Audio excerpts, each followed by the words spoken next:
Makeup എങ്ങനെയല്ലേ ചെയ്തത്? അതെ അതെ അതെ, എങ്ങനെയുണ്ടായിരുന്നു എക്സ്പീരിയൻസ്? ഭയങ്കര സന്തോഷം. ശരിക്കും പറഞ്ഞാൽ എന്താ, ഒരു അഭിപ്രായവും ദീപ്തി പറഞ്ഞിട്ടില്ല. എൻ്റെ ഇഷ്ടത്തിനാണ് ചെയ്യാൻ പറഞ്ഞത്, ചേച്ചിക്ക് വിട്ടിരിക്കുന്നു എന്നാണ് പറഞ്ഞത്.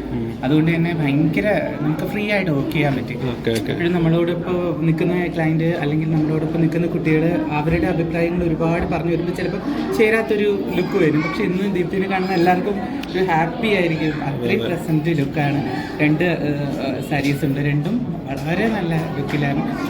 ചെറിയൊരു ചേഞ്ച് മാത്രമേ രണ്ടിലും വരുത്തിയിട്ടുള്ളൂ. പക്ഷേ എല്ലാം ഒക്കെ ആയി, കൃത്യസമയത്ത് തീർക്കാൻ പറ്റി.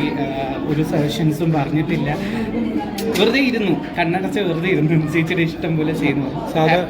സാധാരണ ഈ കാണാൻ നല്ല ഭംഗിയുള്ള പെൺകുട്ടികളെ കല്യാണ ദിവസം മേക്കപ്പ് ചെയ്തിട്ട് കുളമാക്കുന്ന വീഡിയോസൊക്കെ നമ്മൾ ഒരുപാട് കാണാറുണ്ട്. പക്ഷെ ദീപ്തി ഇതിപ്പം ദീപ്തി കാണാൻ നല്ല ഭംഗിയുണ്ടായിരുന്നു. അപ്പൊ ശരിക്കും എന്താണ് ഇതിന്റെ ഇങ്ങനെ കുളമാക്കുന്നത്, എങ്ങനെയാണ് സംഭവിക്കുന്നത്? ആരും അറിഞ്ഞുകൊണ്ട് കുളമാക്കുക അങ്ങനെ എന്തൊരു വാക്കിനോട് ഞാൻ യോജിക്കുന്നില്ല. പക്ഷെ എന്നിരുന്നാലും കല്യാണ ദിവസം എപ്പോഴും ഇതാണ്, ഒരുപാട് പേരുടെ സജഷൻസ് വരുമ്പോൾ നമുക്കത് ഹാൻഡിൽ ചെയ്യാൻ പറ്റില്ല. അപ്പോൾ ഇത് പ്രത്യേകിച്ച് ഒന്നും പറഞ്ഞിട്ടില്ല. നമുക്ക് എങ്ങനെയാണ് അനുയോജ്യമായിട്ട് നമുക്കൊരു വിഷൻ കാണുമല്ലോ, ഇങ്ങനെയായിരിക്കും സ്റ്റേജിൽ ഇങ്ങനെ ഉണ്ടാവണം, റൈറ്റായിട്ട് ഉണ്ടാവണം എന്ന്. അപ്പോൾ ആ ഒരു ഐഡിയയിൽ നമ്മൾ ചെയ്യുന്നതാണ്. പിന്നെ ദീപ്തി ഓൾറെഡി സുന്ദരിയാണ്, സുന്ദരിയാക്കാനൊന്നുമില്ല. ദീപ്തി നാച്ചുറൽ ബ്യൂട്ടിയാണ്. ഇവിടെ നമ്മുടെ സീതത്തോട് രാജകുമാരിയാണെന്നാണ് നമ്മൾ പറയുന്നത്. അപ്പോൾ അതുപോലെ തന്നെ ആ രാജകുമാരി പ്രിൻസസ് എങ്ങനെയാണ് നമ്മൾ ഒരുപാട് ഒരുക്കേണ്ട ആവശ്യമില്ല. പക്ഷെ എന്നാലും ഇന്നത്തെ ദിവസത്തിൻ്റെ പ്രത്യേകതയിൽ ഒരു ഹൈലൈറ്റിങ് നമ്മൾ എന്തായാലും കൊടുക്കണം. അത് ചെയ്തിട്ടുള്ളൂ.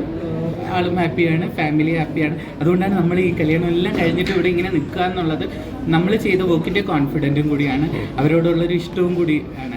ഞാനൊരു സബ്സ്ക്രൈബറാണ് ടീച്ചർ, അപ്പോൾ അതും കൂടി ഒരു ഇഷ്ടവും കൂടി കൊണ്ടാണ് നമ്മൾ ഇപ്പോൾ കല്യാണം കഴിഞ്ഞ് എല്ലാവരും പോയിട്ടും ഇവിടെ നിൽക്കുന്നത്. അതുകൊണ്ട് തന്നെയാണ്. Okay, thank you. പേഴ്സണൽ വിശേഷങ്ങൾ പ്രേക്ഷകരോട് പങ്കുവയ്ക്കും. ഒരുപാടുണ്ട്. തമിഴ് സിനിമ നടന്നുകൊണ്ടിരിക്കുന്നു. 2-3 സിനിമ ഷൂട്ട് കഴിഞ്ഞു. മമതയുടെ മേക്കപ്പ് ഉണ്ട്, മറ്റു ആർട്ടിസ്റ്റുകളുടെ മേക്കപ്പ് ഉണ്ട്. ഗുരുവായൂർ എനിക്ക് ഷോപ്പുണ്ട്, അത് റണ്ണിങ് ഇങ്ങനെ പോയിക്കൊണ്ടിരിക്കുന്നു. ഒരു ഇൻസ്റ്റിറ്റ്യൂട്ട് ഉണ്ട്, അത് റണ്ണിങ് ആയി പോയിക്കൊണ്ടിരിക്കുന്നു. Celebrity makeup studio and academy.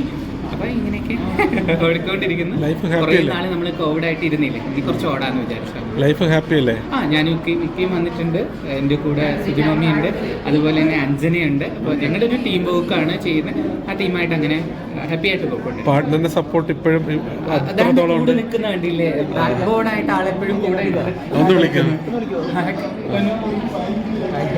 Back bone ആയിട്ട് കൂടെ ഉണ്ട്.